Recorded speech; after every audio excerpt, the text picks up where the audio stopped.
What up? T-Bob here. And Jake as well. And look at you. You done stumbled upon little OTB Saints, where we bring you all the latest black and gold coverage.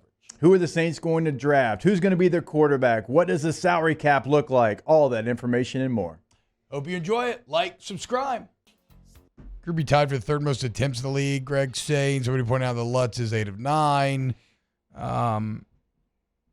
Patrick Vaughn says Groupie makes 3 field goals. Saints are probably 5-1. He's not, look, this is the unfair part to Groupie is, again, it's not the problem. Like, he didn't blow the 17-0 lead. He's not the reason why the team can't finish in the red zone.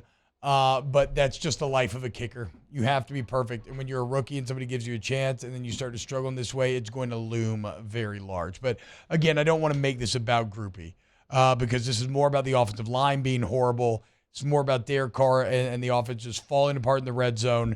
And look, the players are very clear after the game. This ain't on the coaches. Mike Thomas, what exactly did Mike Thomas say? I have it written down. Let me find it on my notes. Oh, crap. Where'd I put my notes here? What window are you in? Where are you hiding out at, you sons of guns? There you go. When asked if there was too much miscommunication on the field Sunday, oh, wait. I accidentally copy-pasted the wrong thing. It's a Chris Olave quote. Here is Alvin Kamara talking after the game about preparing for Sunday.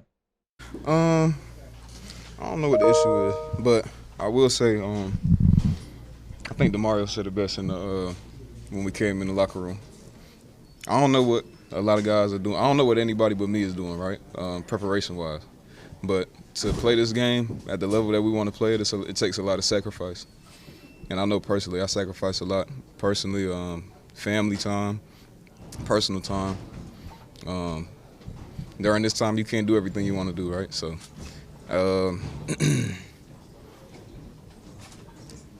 it's a lot of sacrifice that goes into it and to not be able to reap the reward of preparation.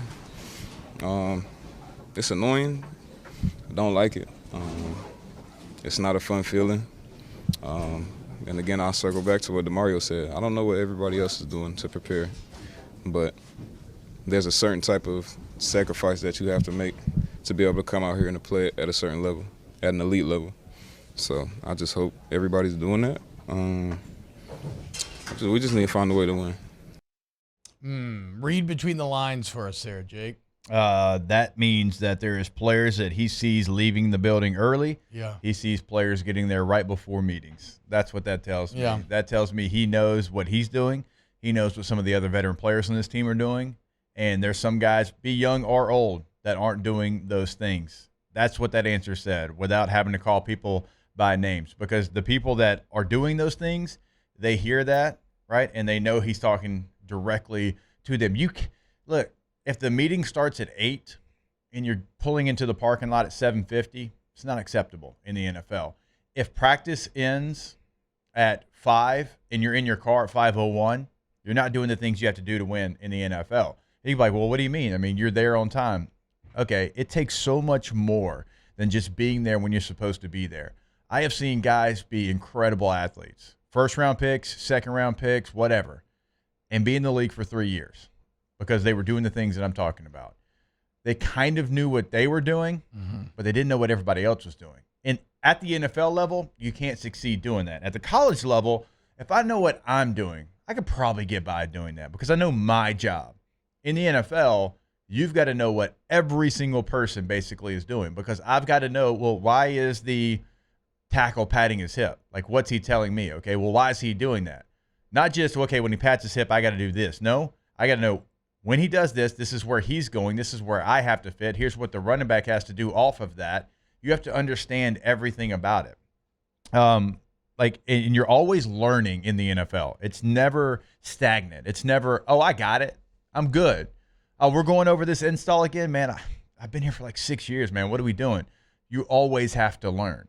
It's one of the things I appreciated playing with Peyton Manning. He was always learning, and he was always trying to be better. He was always trying to get an advantage. He was always trying to learn something he did not know the day before. And he also challenged us every single day.